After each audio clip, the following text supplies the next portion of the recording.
한미 양국이 지난 1월에 이어 2달여 만에 방위비 분담금 협상 테이블에 앉습니다. 우리 시간은 내일 새벽과 모레 새벽 이틀간 미국 로스앤젤레스에서 진행이 되는데 이번 협상의 키포인트는 주한미군 내 한국인 근로자의 무급휴직과 관련한 인건비 문제가 될 것으로 보입니다. 현장에 나가 있는 취재기자와 연결한 뒤에 전문가와 더 깊은 얘기 나눠보도록 하겠습니다. 한동인 기자. 네, 정치부 한동인 기자입니다. 예, 이번 방위비 협상, 이거 계속 그 코로나19 사태 전에는 굉장히 시급한 상황으로 취급이 됐었는데 왜 이렇게 협상이 늦어졌습니까? 네, 이번 방위비 협상은 지난 1월에 이어 약 2달 만의 회의인데요. 방위비 분담금 증액 규모를 놓고 한미 양국이 기싸움을 펼치면서 일정조차 잡지 못하고 있었습니다. 미국은 지난해보다 4배 가까이 많은 약 39억 달러 규모를 고집하고 있는 것으로 알려졌고 우리 정부는 약 10% 인상을 요구하고 있습니다. 그런데 주한미군 내 한국인 근로자에 대한 무급휴직 시행이 4월 1일로 다가왔습니다. 때문에 한미 양국이 더 이상 회의를 지연할 수 없다는 공감대가 형성되면서 이번 7차 회의가 성사됐습니다. 또 이번 회의는 사실 우리나라에서 개최될 차례이지만 코로나19 확산으로 인해 미국에서 재차 진행됩니다. 네. 주한미군 내 한국인 근로자에 대한 무급휴직 문제, 이거 해결 안 되면 어떻게 되는 겁니까? 주한미군이 현재 예고하고 있는 한국인 근로자 무급휴직 문제는 심각하게 볼 수 있습니다. 주한미군은 현재 9,000명 규모의 한국인 근로자를 쓰고 있는데 필수 인력 3,000명을 제외한 6,000명에 대해서 무급휴직 조치를 발표했습니다. 그런데 무급휴직이 한 달을 넘어가면 자동 해고 처리가 됩니다. 이 경우 중비태세에도 영향을 미칠 것으로 예상되면서 미국 의회에서도 이 부분에 대해 우려를 표하고 있습니다.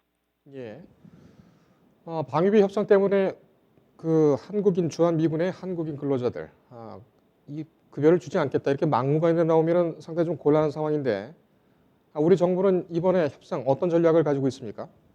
우리 정부 협상 대표단은 이번 협상 1차 목표는 우선 완전 타결로 잡고 있습니다. 정은보 방위비 협상 대사는 출국길에서 한미 양국 간 의견 차이가 있긴 하지만 양국 대표 간의 소통이 있었다면서 조속한 시일 내에 결과를 만들기 위해 노력하겠다고 밝혔습니다. 다만 정 대사는 완전 타결이 이뤄지지 않을 경우에 당장 시급한 문제인 주한미군에 근무하는 한국인 근로자 인건비부터 우선 타결하겠다고 말했습니다. 우리 정부는 이미 인건비 우선 타결을 미국 측에 제안한 바 있습니다. 인건비 우선 타결 시 당장 시급한 해고 문제는 우선적으로 처리가 가능할 것으로 보입니다. 예, 미군 측에서는 일관되게 방위비 협상을 추진하고 있습니다. 이런 상황에서 이번 협상이 타결될 가능성이 있겠습니까? 우선 미국 측은 도널드 트럼프 대통령의 방위비 인상 기조에 동의하고 있는 입장입니다.